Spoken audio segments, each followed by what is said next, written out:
see the TV? Can you see the TV? Good. All right. Thank you, Amber. Picture this, a stormy night, the wind blowing, lightning outside your window, the sounds of thunder. As a father of two small children, I understand this is a scary time for kids.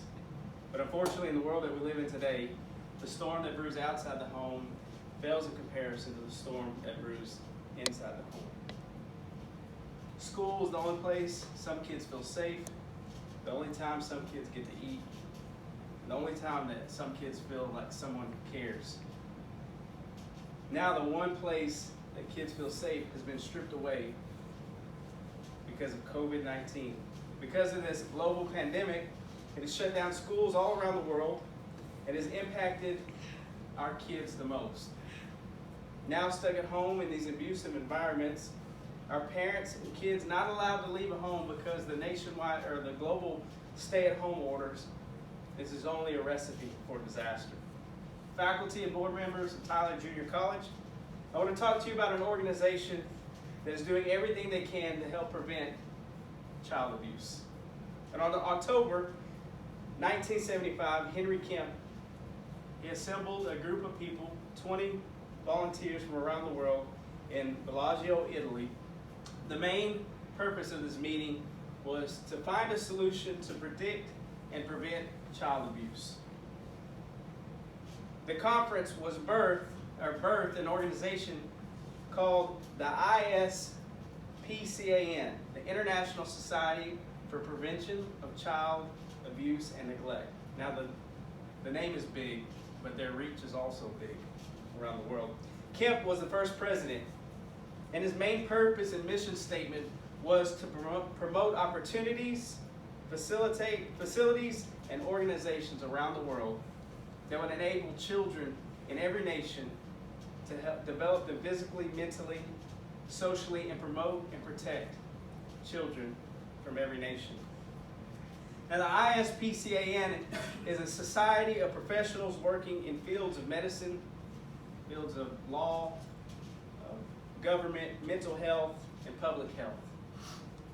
It's a global organization that advocates on behalf of the children. It's the voice for children who do not have a voice. They've worked with governments in various countries, and they worked diligently, and because of their efforts, they were able to have countries create new laws to help better protect children that suffer from abuse.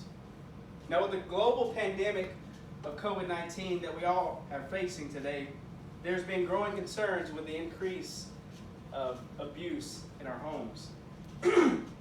At the moment, there's no data to really reflect or give us accurate intel on the ramification of COVID-19, but we can reflect on past data that tells us that the impact that COVID-19 has on our homes is not going to be in favor of our children.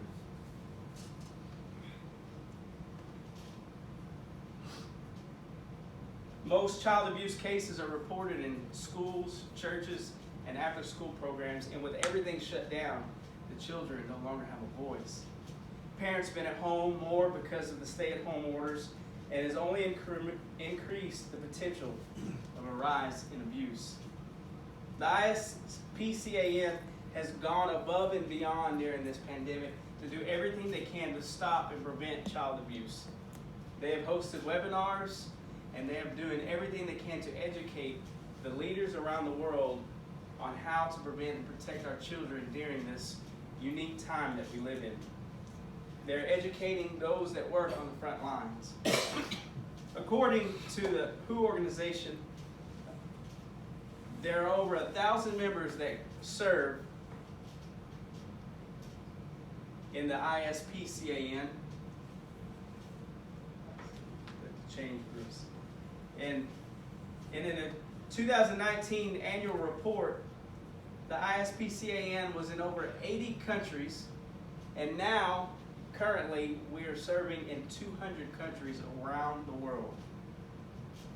Their resources primarily come from donations and support from locals and communities around the world.